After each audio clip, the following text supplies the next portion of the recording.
حمدا وشكرا لله الذي لا حول ولا قوة إلا بالله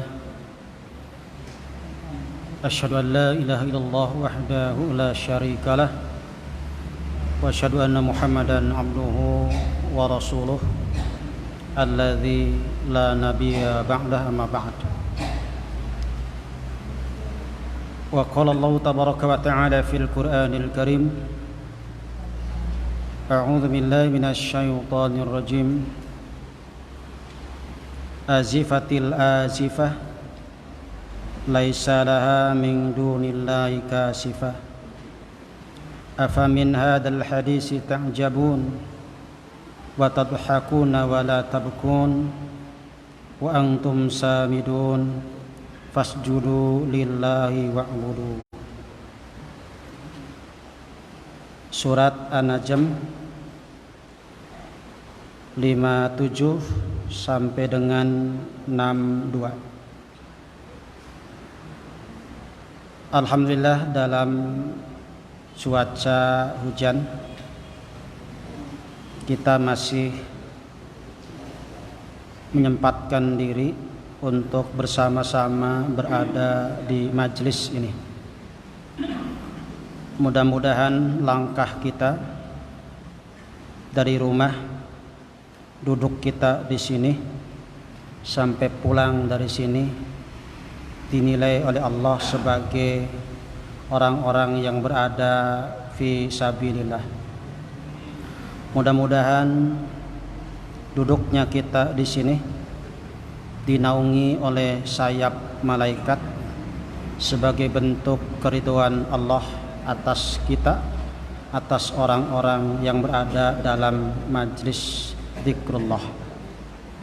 Baik, pada kesempatan malam hari ini melanjutkan pembahasan kita di bulan yang kemarin salah mengambil makalah, yakni nomor urut 5 yang seharusnya nomor urut 3. Jadi tidak apa-apa bulan ini ya mundur lagi ke nomor urut 3. Masih membahas nama-nama hari kiamat. Bahasan pada kesempatan malam hari ini adalah Yaumul Azifah. Al-Azifah, hari yang dekat.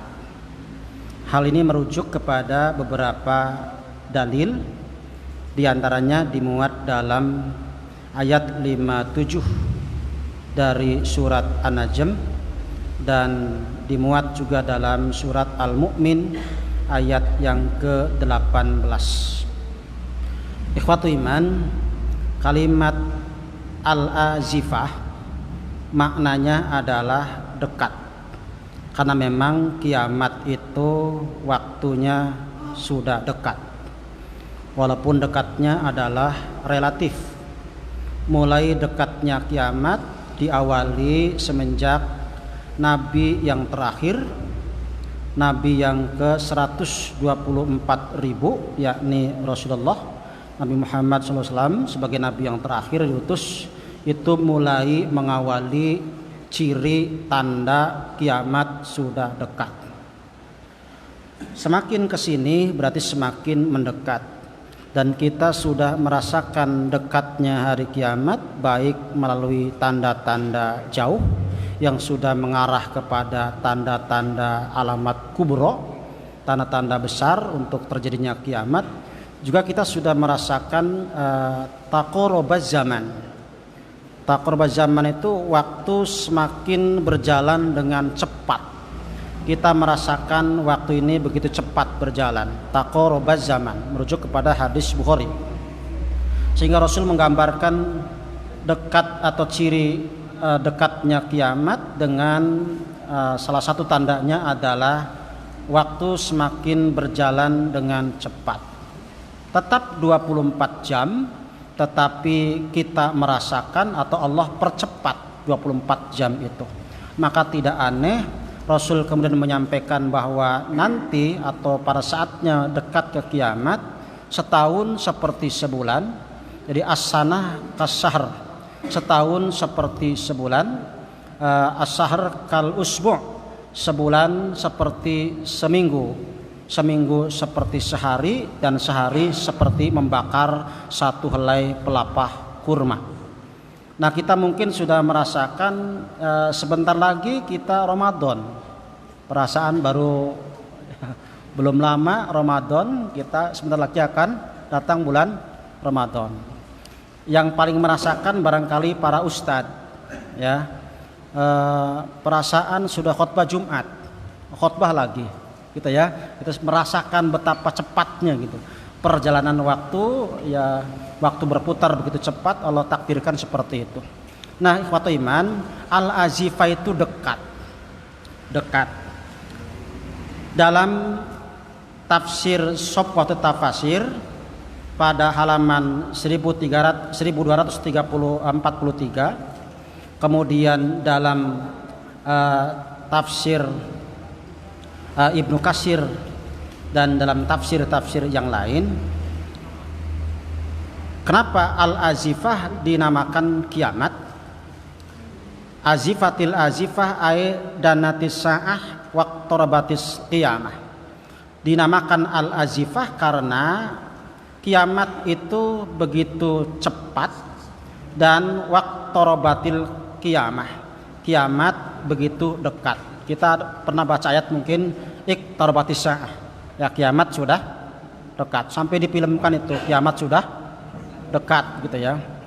Nah, dalam tafsir Al-Jami' li Ahkamil Quran karya Imam Al-Qurtubi, beliau memberikan penjelasan bahwa sumiyat azifah li dunuwiha wa qarbi qiyamiha. Azifah dinamakan hari kiamat karena begitu cepat dan begitu dekat akan terjadinya. Itulah penamaan kenapa azifah dinyatakan sebagai hari kiamat, karena memang waktunya dekat dan cepat. Dekat menurut Allah, cepat menurut Allah. Dan kita sudah merasakan laisa laha min dunillahi kasifah. Tidak ada yang mengetahui, yang bisa menyingkap tentang datangnya al-azifah hari kiamat itu selain daripada Allah. Kasifah makna asalnya adalah menyingkap sesuatu yang belum jelas, disingkap menjadi jelas. Tetapi untuk makna kasifah di sini merujuk kepada kitab Sofwatul Tafasir di halaman yang tadi. Beliau berikan penjelasan kalimat kasifah paling tidak memiliki 3 makna. Pertama, kasifah punya makna la ya'lamu hatta sa'ah matas sa'ah ilallah. Tidak ada yang mengetahui kapan hari kiamat terjadi kecuali hanya Allah. Itu kasifah. Tidak ada yang bisa mengungkap dan menyingkap persisnya seperti apa dan kapan waktunya selain daripada Allah. La ya'lamu matas sa'ah ilallah. Tidak ada yang mengetahui kapan terjadinya kiamat kecuali hanya Allah. Walaupun dalam hadis Muslim terangkan bahwa kiamat terjadi pada hari Jumat, tetapi kita pun tidak tahu Jumat yang mana, Jumat tahun berapa, ya, Jumat tahun berapa, pagi, siang, sore, jam berapa, menit keberapa, detik keberapa, tetap tidak tahu. Ya, Jumatnya Jumat keberapa? Jumat pertama, Jumat kedua, ketiga, keempat, atau kelima, bahkan dalam 1 bulan kan ada juga ya Jumat kelima begitu. Tetap menjadi gaib buat kita. Walaupun di hadis Muslim diterangkan kiamat terjadi pada hari Jumat. Jadi jangan sampai begini. Ini hadis bertentangan dengan ayat, karena ayatnya indallah as-sa'ah itu. Kiamat itu adalah mutlak milik Allah pengetahuannya. Tapi di Muslim diterangkan hari Jumat, ya tidak bertentangan. Walaupun disebut hari Jumat tetap menjadi gaib. Jumat yang mana? Jumat pertama, kedua, ketiga, keempat, kelima. Ya, jam berapa? Tahun berapa? Kan begitu. Tetap menjadi gaib. Nah, oleh karena itu kalimat kasifah bisa bermakna menyingkap sesuatu yang belum jelas menjadi jelas. Yang namanya hari kiamat dimulai dari tiupan pertama sampai beres penghisaban. Di padang mahsyar nanti akan tersingkap semuanya. Di padang mahsyar akan tersingkap semuanya dari sesuatu yang selama ini kita hanya belum mengetahui. Di padang mahsyar seperti apa nanti akan jelas. Yang kedua, kasifah punya makna la yaqdiru ala raddiha. Tidak ada yang bisa untuk menolak kalau memang Allah tetapkan kiamat terjadi. Kata Allah jadi ya jadi, tidak bisa menolak. La yaqdiru ala raddiha. Tidak ada yang bisa untuk menolak terjadinya hari kiamat. Makna yang ketiga, la ya'lamu ahwalal qiyamah wasyada'idiha fil mahsyar ilallah. Tidak ada yang mengetahui ahwal, hebatnya huru hara di padang mahsyar, wasyada'idiha, ngerinya di padang mahsyar, kecuali Allah. Masih ingat di beberapa ayat, diantaranya kita bisa baca dalam surat Al-Waqi'ah. Jadi ala an nubadila amsalakum wa nunsyiakum fi ma la ta'lamun. Sebelumnya Allah tegaskan bahwa kamilah yang menetapkan kematian di antara kalian, dan itu peraturan yang tidak bisa dikalahkan, dan kami ganti kalian dengan yang lain yang semisal dengan kita. Jadi ada yang lahir, ada yang meninggal. Kita meninggal, ada bayi yang lahir, itu gantinya kita, semisal dengan kita, bangsa manusia. Kemudian wa nunsyiakum fi ma la ta'lamun, kami akan ciptakan penciptaan yang baru yang kalian tidak mengetahui seperti apa nanti di padang mahsyar itu. Wa nunsyiakum fi ma la ta'lamun, Allah ciptakan dengan kejadian yang baru untuk perkara-perkara, untuk urusan-urusan yang kalian tidak mengetahuinya. Dengan terjadinya hari kiamat, maka semua akan tersingkap di padang mahsyar, tidak ada yang gaib. Kita akan bisa mengetahui nanti di padang mahsyar seperti apa kondisinya di padang mahsyar pada hari kiamat. Oleh karena itu dalam surat Al-Mu'min ayat yang ke-18, wangdirhum yaumal azifah, hendaklah engkau peringatkan kepada mereka yaumal azifah, pada hari al-azifah, hari kiamat. Idzil qulub ladail hanajiri kadhimin, ketika hati menyesak sampai ke kerongkongan, kadhimin, saking merasa sedihnya. Kita nanti di padang mahsyar menyaksikan betapa ngerinya di padang mahsyar, maka hati akan menjadi sedih, maka seakan-akan hati itu naik sesak ke dalam kerongkongan. Ini kan tidak bisa digambarkan seperti apa nanti di padang mahsyar. Kita semua akan kumpul di padang mahsyar di bawah terik matahari, jaraknya cuma 1 mil. Setiap orang akan bermandi dengan keringatnya masing-masing dan menentukan nasibnya masing-masing, dan kita tidak tahu tempat berdiri kita di padang mahsyar di mana. Jadi jangan dipikirkan sekarang nanti kumpul sekeluarga bisa baris gitu. Belum tentu. Kita tidak tahu berdirinya di mana, di padang mahsyarnya di barisan mana, saf keberapa, apakah bisa ngumpul sama keluarga atau tidak, kita nggak tahu. Yang jelas tempat kita sudah disediakan. Berdirinya di mana di padang mahsyar selama 40 tahun itu di padang mahsyar. Dan itulah yang menentukan nasib kita pada kiamat, dan hari kiamat merupakan kasifah, hari yang bisa menyingkap segala sesuatu yang belum jelas menjadi nyata, kelihatan kentara dengan kasat mata kita. Kan selama ini kita hanya baru sampai ilmu yakin, keyakinan kita berdasarkan ilmu. Ya, ada surga, ada neraka, ya, di padang mahsyar seperti apa, ilmu. Untuk lebih ainul yakinnya nanti akan mengalami di padang mahsyar sampai pada tingkat hakul yakin. Nah, oleh karena itu inilah yang membuat para sahabat senantiasa lebih sering menangis daripada tertawanya, lebih giat untuk beribadah daripada bermalas-malasan, lebih mengutamakan kehidupan akhirat daripada dunia. Itu sahabat. karena mereka sadar betul bahwa hari kiamat adalah al-azifah, sesuatu yang datang dengan tiba-tiba, datang dengan cepat, dan di yaumil kiamah nanti di padang mahsyar bukan waktu yang sebentar. 40 tahun kita berada di padang mahsyar, di bawah terik matahari, nyambung kemudian 50.000 tahun diadakan penghisaban. 50.000 tahun. Khamsina alfasanah mimma ta'udun. 50.000 tahun Allah hisab kita di padang mahsyar. Tapi kata Allah, itu satu hari bagi Allah. Bagi kitanya adalah 50.000 tahun.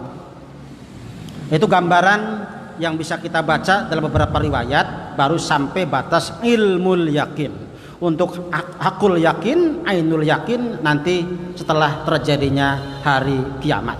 Hanya masalahnya bicara tentang kiamat, maka jangan sebatas menjadi ilmu semata, tetapi harus menjadi motivasi untuk bersiap-siap, dipersiapkan bekalnya sebaik mungkin, karena kiamat menentukan nasib kita yaumul kiamah seperti apa.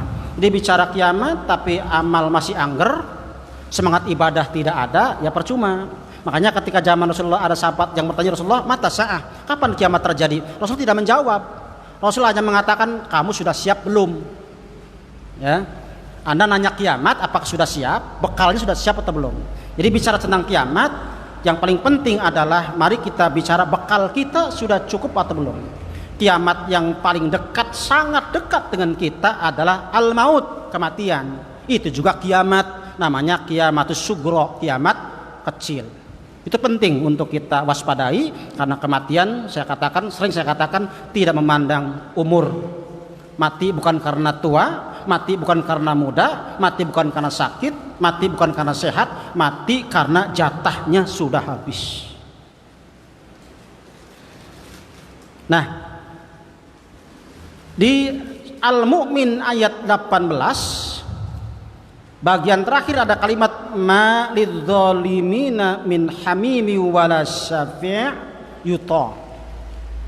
Bagi orang-orang yang zalim tidak ada hamim, tidak mempunyai teman setia, wala syafi', tidak punya orang yang bisa menolong, yang memberikan syafaat, yang diterima syafaatnya. Ini menunjukkan bahwa kalimat dzalimin di sini adalah laisat minal muslim, bukan orang Islam. Karena memang orang Islam yaumul kiamah tetap mempunyai hamim, mempunyai teman. Maka nanti yaumul kiamah dalam hadis Bukhari sudah saya sampaikan bahwa ketika kumpul di padang mahsyar, kumpul di taman surga, tidak melihat si A, si B, si C, lalu dia bertanya, ya Tuhan kami, aina ikhwanuna yusalluna ma'ana wa yasumuna ma'ana wa ya'maluna ma'ana. Ya Tuhan kami, ayo Rabbina, wahai Tuhan kami, ayo Rabbana, wahai Tuhan kami, mana teman-teman saya yang dulu sama-sama sholat, sama-sama puasa, saum, sama-sama beramal soleh, kok tidak kelihatan di taman surga? Kata Allah, silakan kamu cari, barangkali mampir di neraka. Lalu kemudian dicari, ternyata mampir di neraka. Itu punya hamim, punya teman yang setia, teman dunia sampai ke akhirat, kemudian bisa ditolong oleh temannya. Jadi penting punya teman yang baik, yang soleh itu, ya, bisa menolong dunia dan akhirat. Teman yang baik kan di dunia bisa meluruskan tatkala kita salah, dan teman yang baik ketika di akhirat pasti akan bisa membantu kepada kita. Tapi kita jangan menjadi orang yang ditanyakan, ya Allah, mana si anu kok gak kelihatan, bahaya kalau ditanyakan. Menjadi orang yang bertanya juga mungkin muluk gitu ya. Ya paling tidak kita menjadi orang yang tidak ditanyakan karena sudah ada di taman surga. Wala syafi', tidak ada yang bisa menolong. Yang diberikan izin untuk bisa memberikan syafaat, satu malaikat, dua para nabi dan rasul, tiga al-mu'minun, orang-orang beriman yang tadi, teman yang setia tadi, teman yang soleh, yang istimewa, yang bisa menolong temannya yang mampir ke neraka. Oleh karena itu Islam mengajarkan orang itu nasibnya juga ditentukan oleh dengan siapa ketika dunia dia ngumpul. Ya, kalau ngumpul sama aliran sesat, ya akan menjadi ahli neraka gitu.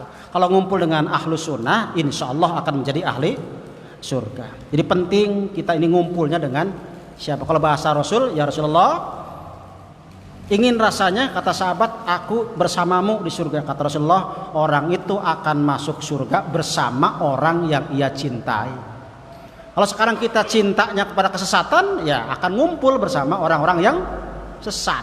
Ya, cintanya kepada nabi-nabi palsu umpamanya, kepada aliran sesat, maka yaumul qiyamah akan kumpul bersama orang-orang yang sesat.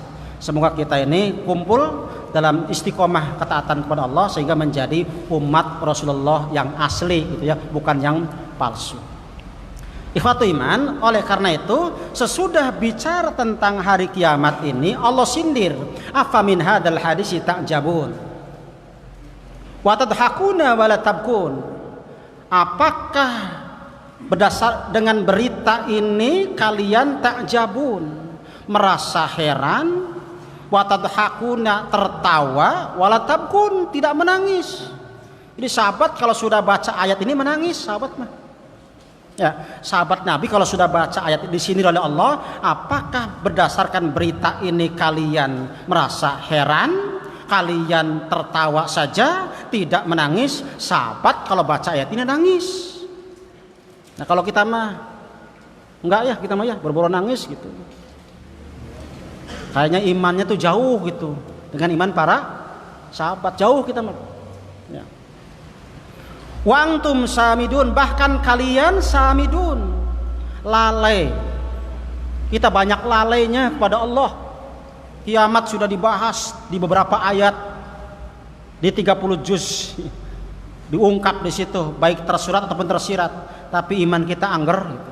Tidak seperti imannya para sahabat. Coba lihat para sahabat, lihat riwayat di atas. An Abi Hurairah qala lamma nazalat afa min hadzal hadis ta'jabun wa tadhakuna wa la tabkun qala ahlus suffah. Ahlus suffah itu santri. Ya, Abu Hurairah itu ahlus suffah itu santri. Abu Hurairah itu diantara salah satu santri Rasulullah. Beliau mereka ketika membaca ayat ini, mereka mengatakan inna lillahi wa inna ilaihi raji'un. Jadi ungkapan kalimat tauhid yang luar biasa menyatakan sesungguhnya kita milik Allah dan kita akan kembali kepadanya. Tsumma baqau hatta jarat dumu'uhum ala khududihim. Kemudian mereka menangis sampai air matanya membasahi pipi-pipi mereka. Nah, mereka seperti itu. Nah, kalau kita mah jauh. Kita mah jauh, kayaknya terlalu banyak dosa, terlalu tergiur dengan kehidupan dunia. Maka di ayat yang 62 Allah tegaskan fasjudu lillahi wa'budu. Jangan hanya mengetahui perihal hari kiamat sementara bekalnya tidak diperhatikan. Fasjudu lillah wa'budu. Fasjudu di sini terjemahannya sujudlah kalian, tapi maksudnya adalah sholatlah kalian. Memang sudah biasa begitu, gramatik bahasa Arab itu begitu ya, uslubnya begitu. Jadi seringkali disebut sebagian, maksudnya adalah seluruhnya. Majaz mursal juz'iyah, disebut sebagian, maksudnya adalah seluruhnya. Sujudlah kalian, maksudnya sholatlah. Karena sujud itu adalah bagian daripada sholat. Allah mengharamkan babi, apa yang disebutnya? Lahmal khinzir. Disebut daging babi. Ya, maksudnya apa? Mengharamkan yang namanya babi. Mau kulitnya, mau tulangnya, mau kotorannya, mau bulunya, haram semua. Cuman Allah menyebutnya dagingnya. Itu namanya disebut sebagian, maksudnya adalah seluruhnya. Tabbat yada abi lahabi watab. Celakalah kedua tangan Abu Lahab. Disebutnya tangan Abu Lahab, maksudnya diri Abu Lahab masuk ke neraka. Enggaknya tangannya saja, disebut sebagian. Fasjudu, sholatlah kalian lillahi, karena Allah, wa'budu, dan beribadahlah. Disebutkan secara khusus tentang sholat, saking pentingnya sholat. Kembali pada hadis Nabi, amal kebaikan manapun tidak akan bermanfaat bila sholatnya tidak beres. Fasjudu lillah, sholatlah kalian pada Allah, wa'budu, dan beribadalah ibadah yang mana saja, amal soleh yang mana saja. Disebutkan sholat karena itu dianggap lebih penting dari semuanya yang namanya ibadah. Ini yang harus kita persiapkan. Sekian banyak amal soleh harus kita lakukan. Perhatikan sholat kita karena itu menjadi penyelamat pada hari al-azifah, pada hari kiamat. Baik, sementara sampai di sini dulu. Silakan kalau ada pertanyaan. Silakan. Ini baru setengah perjalanan dari pembahasan ini al-azifah. Ada yang mau ditanyakan? Silakan Bapak atau Ibu.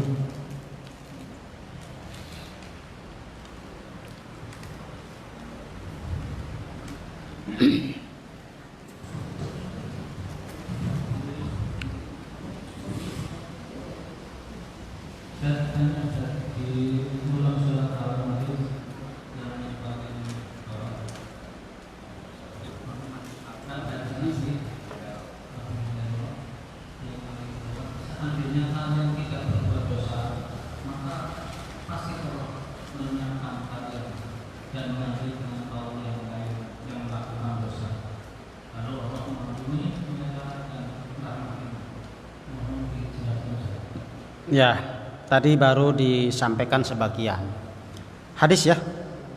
Itu hadis yang kalau Al-Ma'arij yang tadi innahum yarawnahu ba'ida wa narahu qariba, itu baru itu ayat. Mereka orang kafir memandang kiamat itu jauh atau tidak mungkin terjadi. Wa narahu qariba, sementara kami Allah memandang kiamat itu qoriban, dekat. Nah, yang tadi tanyakan itu bukan ayat, bukan Quran, tapi hadis.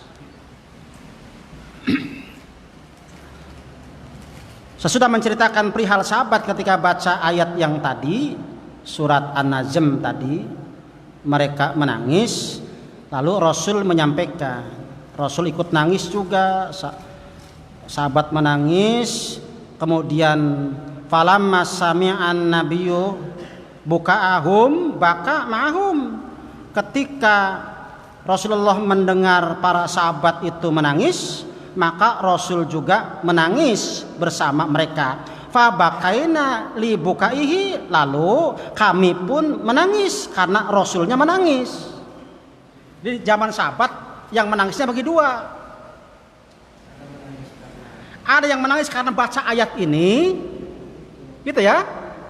Ada yang menangis karena Rasulnya nangis. Maka Rasul menyampaikan kalimat seterusnya, la yali jannara man baka min khosyatillah. Tidak akan masuk ke neraka orang yang menangis karena takut kepada Allah. Tapi kalau nangisnya karena Rasulnya nangis, nggak ada jaminan. Saya ulangi nih, ini di zaman Rasul sahabat nangisnya bagi dua. Ada yang nangis karena memang min khosyatillah, takut kepada Allah. Ada yang menangis karena li bukaihi, karena Rasul nangis. Jadi ikut sedih gitu, ikut sedih. Jadi kayak anak nangis, orang tua ikut nangis gitu. Jadi Rasul nangis. Kalau Rasul nangis nggak usah dibahas. Nah, pasti Rasul lebih mantap imannya daripada sahabat. Tapi sahabat bagi dua nih. Ada yang nangis karena min khosyatillah, ada yang nangis karena li bukaihi, karena nangisnya Rasul. Maka Rasul perlu meneruskan. Kata Rasul, la yali junnaro man baka min khosyatillah. Tidak akan masuk ke neraka orang yang menangis karena takut kepada Allah. Itu. Untuk yang nangis karenaku nggak Rasul sebut. Nah, ini dalil. Kalau kita lihat jamaah menangis karena ustadznya menangis, atau diaturlah nangisnya pojok sana pakai mic. Nah, itu tidak ada jaminan. Ya. nggak ada jaminan. Apalagi nangisnya karena kesel, nagih utang nggak dapat. Itu beda lagi babnya. Wala yadkhulul jannah, dan tidak akan masuk surga musirun ala maksiatillah, orang yang terus menerus melakukan dosa besar, terus bermaksiat kepada Allah. Hadis ini menerangkan bukan dosa karena orang itu muslim, tapi orang ini orang yang kafir. Orang yang kafir tidak akan masuk surga. Mereka musirun ala maksiatillah, selalu maksiat kepada Allah. Nanti dibaca di pertengahan surat Al-Waqiah itu. Mereka orang-orang kafir itu senantiasa yusirruna alal hinsil azim. Orang kafir selalu melakukan dosa-dosa besar. Jadi hadis ini menerangkan bab orang kafir tidak akan masuk surga. Jadi bukan tertuju kepada orang mukmin atau muslim.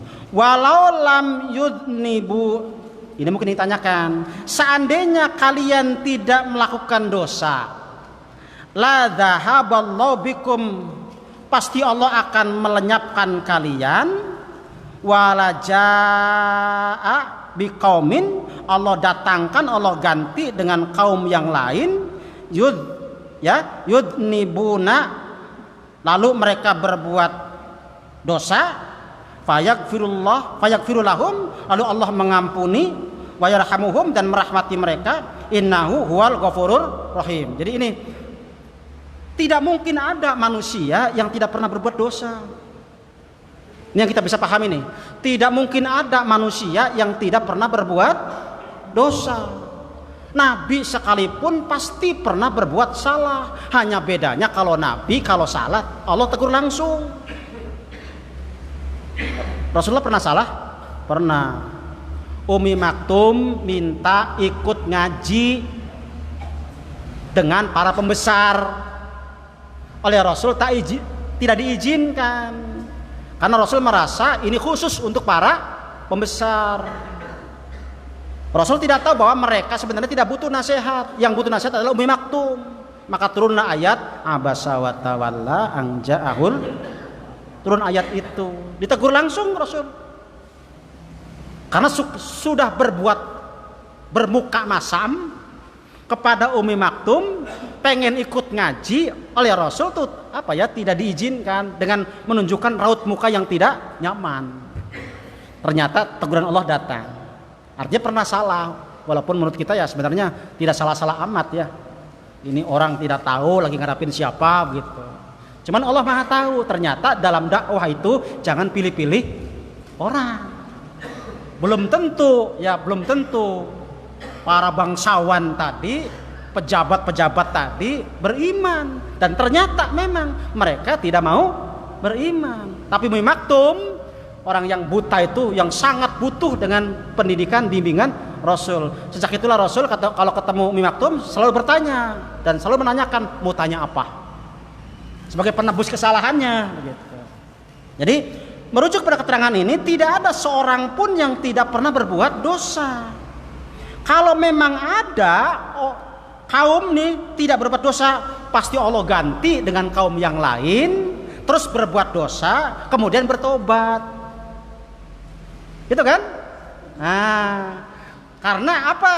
Terus mengatakan kullu bani Adam khata'. Setiap manusia khata', dosanya berkali-kali. Itu kata Rasul. Tidak mungkin ada manusia yang tidak pernah berbuat salah. Bahkan kita salahnya begitu banyak.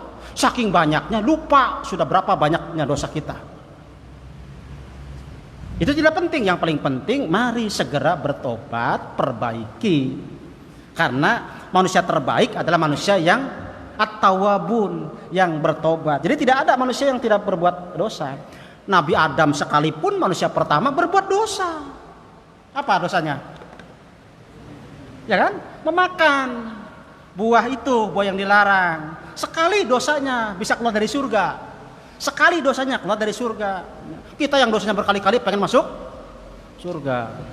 Nabi Adam dosanya sekali suruh turun ke dunia. Ya, dosanya sekali kan, cuman makan buah itu dengan istrinya, suruh ke dunia, turun. Ya. Kita yang dosanya berkali-kali, bahkan dosa kaliber gitu, pengen dapat surga. Untung syariat Nabi yang terakhir itu perbanyaklah kebaikan untuk bisa mengungguli keburukan. Itu syarat untuk dapat surga langsung. Perbanyaklah amal soleh, perbanyak pahala untuk bisa mengalahkan dosa. Itu syarat untuk dapat surga langsung. Jangan salah, kalau nanti dosa lebih banyak ke neraka dulu gitu. Kalau pahala lebih banyak langsung ke surga. Kalau dosa lebih banyak ke neraka dulu. Jadi kita berjuang untuk agar kebaikan itu dominan daripada keburukan. Kenapa Allah seperti itu? Fayaghfiru lahum wa yarhamuhum innahu huwal ghafurur rahim. Allah itu Al-Ghafur, Allah itu Ar-Rahim. Maha pengampun lagi Maha penyayang. Jadi ini hanya pernyataan Rasul. Tidak ada manusia yang tidak pernah berbuat. Kalau ada kaum tidak pernah berbuat dosa, kata Allah, saya ganti, kata Allah, dengan kaum yang baru, mereka berbuat dosa kemudian bertobat. Begitu skenario dari Allahnya itu begitu.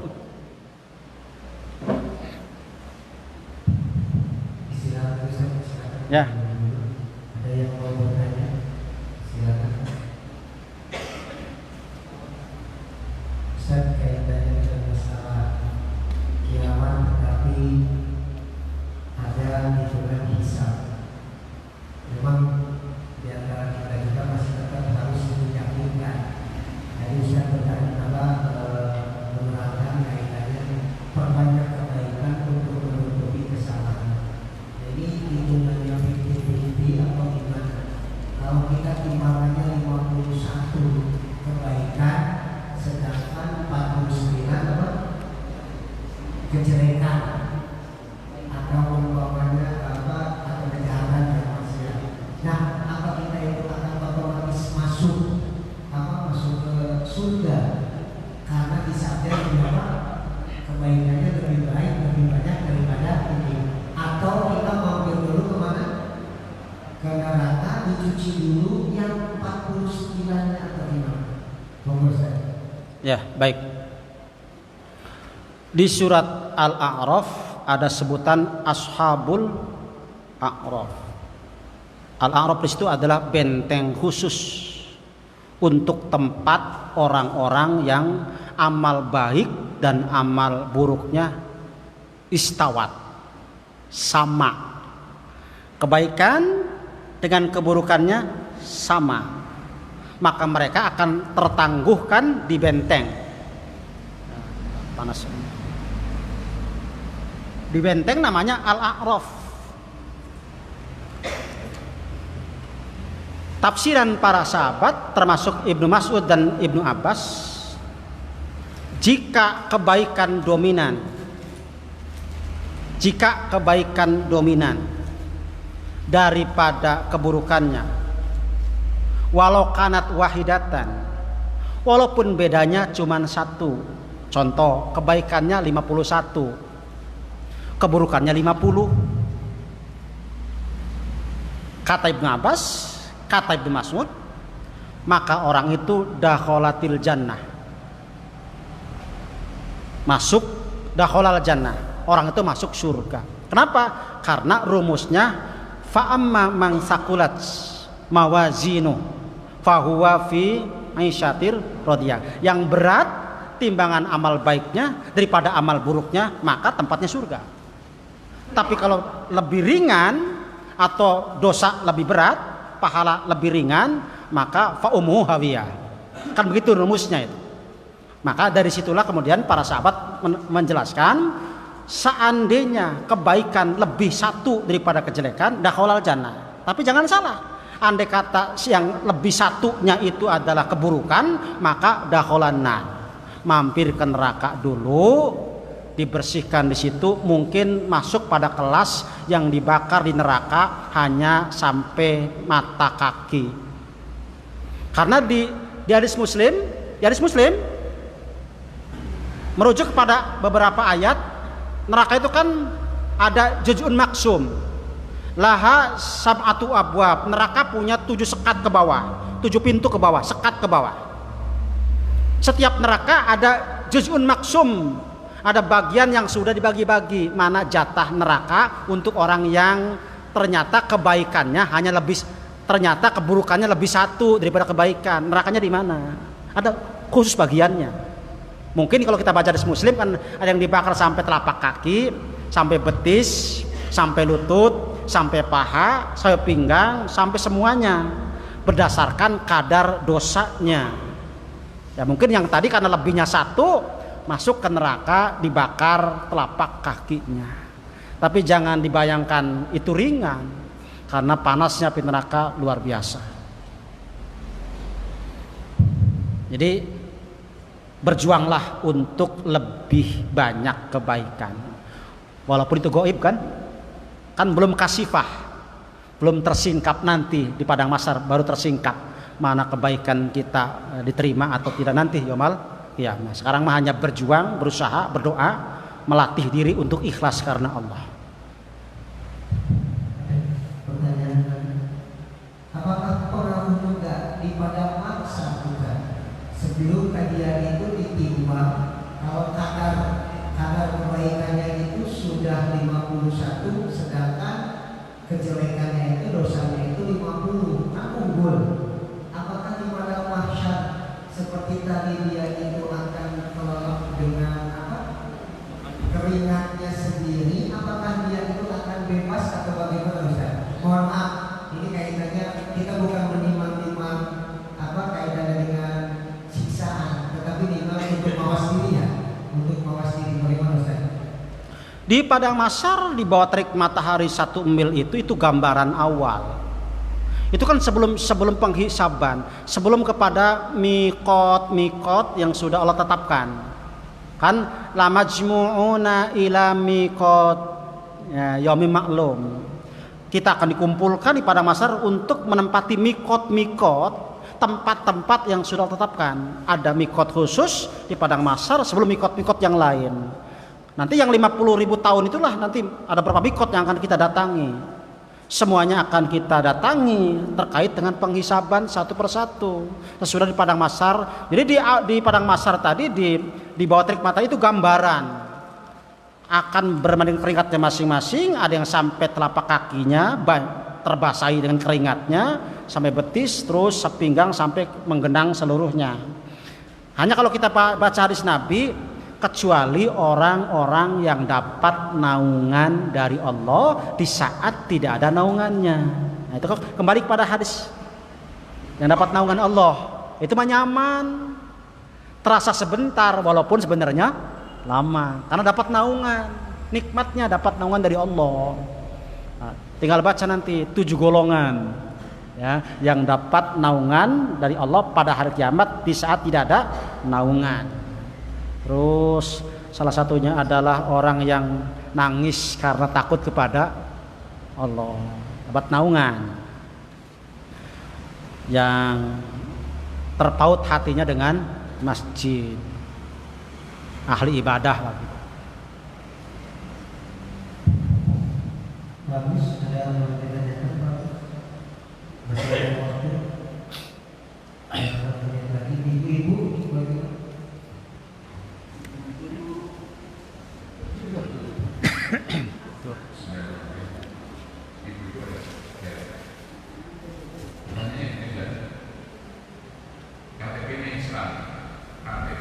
KTP Islam, Muslim, Muslim.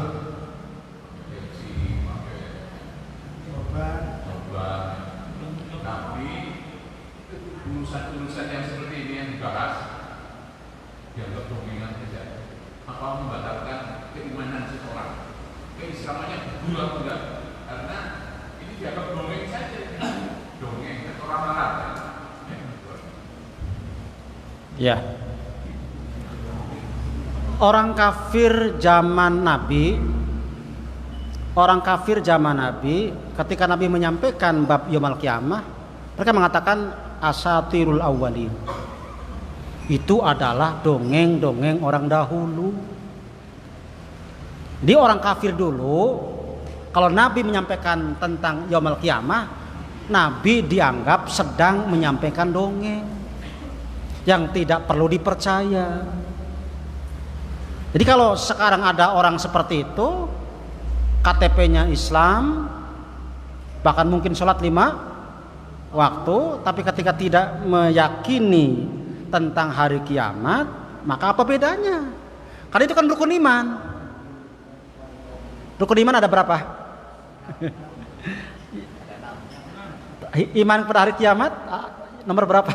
Gitu kan? Ya kan? Jadi ketika sudah tidak mengimani hari kiamat, masalah. Sekalipun ngakunya Islam. Ya zaman ini kan banyak. Jadi makanya standar orang itu muslim atau bukan muslim tidak bisa dilihat dengan penampilan. Kalau Bapak ke Cirebon itu di Gunung Jati, di Masjid Makam Sunan Gunung Jati, kalau malam Jumat rame. Sholat di situ. Karena punya keyakinan sholat di situ malam, apalagi Jumat Jumat Kliwon, itu mereka punya anggapan abdulnya sholat di situ, rezekinya lancar karena berada di sekitar makam. Kan sudah musyrik, kan begitu? Artinya sudah keluar sebenarnya. Karena yang kan musyrik zaman dulu kan begitu. Ya Rasulullah, kami tidak menyembah dia. Kami ingin orang ini orang taat, orang soleh, ingin menyampaikan hajat kami kepada Allah. Kan sama dengan orang sekarang. Kami tidak menyembah kuburan makam-makam itu kepada Allah, hanya dengan perantara makam-makam inilah nanti urusan dimudahkan. Kan sama. Musik zaman dulu ya begitu caranya gitu. Sampai sekarang. Jadi dulu mengatakan asatirul awalin itu dongeng-dongeng. Nah sekarang juga sama. Ketika mengatakan itu dongeng ya sama. Kalau memang hatinya tidak percaya. Karena ketika cerita tentang kiamat itu kan sumbernya dari ayat, dari hadis. Lalu nggak percaya, sama saja dengan tidak percaya kepada berita yang Allah sampaikan, tidak percaya dengan berita yang Rasul sampaikan. Kalau sudah nggak percaya dengan Allah dan Rasulnya, apa namanya? Apalagi sudah masuk kepada rukun iman. Kan dikatakan beriman kalau 6 perkaranya ada. Kalau hilang satu, iman pada hari kiamatnya nggak percaya, hilang satu. Kira-kira bener nggak? Ya kan? Rukun imannya nih, iman pada hari kiamatnya hilang. Udah saya hapuslah iman hari kiamat, saya nggak percaya. Kira-kira Islamnya bener nggak gitu kan? Nah, gitu kan? Rukun imannya kan harus 6-6 harus diimani kan?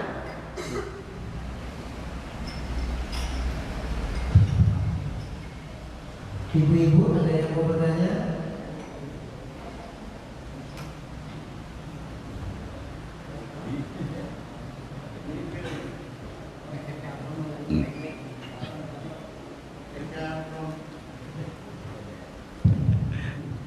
Ya. Terima kasih. Ada yang mau bertanya? Cukup.